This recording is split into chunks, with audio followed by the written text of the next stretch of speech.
The major markets found new life last week as all five indices ended higher by Friday.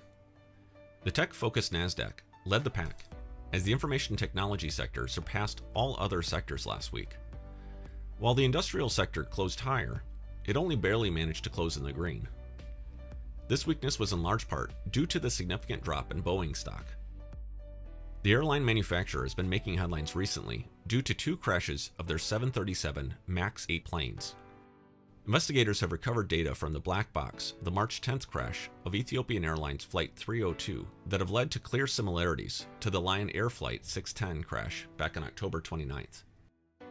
As a result of the two fatal crashes that killed 346 people in total, a number of countries, including the United States, have grounded the Boeing 737 MAX planes until the investigation is completed. European headlines were also filled with fresh developments, or lack thereof, around the United Kingdom's Brexit. The embattled British Prime Minister, Theresa May, has been unable to secure a deal for the second time last week, as the country still has not landed on how exactly the country will interact with both the European Union and the rest of the world after the fast-approaching March 29th exit from the EU. The Brexit will take place on the 29th, deal or no deal, unless the UK and the EU can agree upon an extension. Last Thursday, the UK Parliament voted to delay the Brexit date to allow for further negotiations. While the Parliament voted in favor of the delay, the EU still has to approve the request. This has not surprisingly created tension among the British politicians and with the EU members. Despite the ongoing political turmoil in Europe, the gains in both the MSCI Europe Index as well as the MSCI United Kingdom Index have rivaled the domestic large-cap market for much of this year.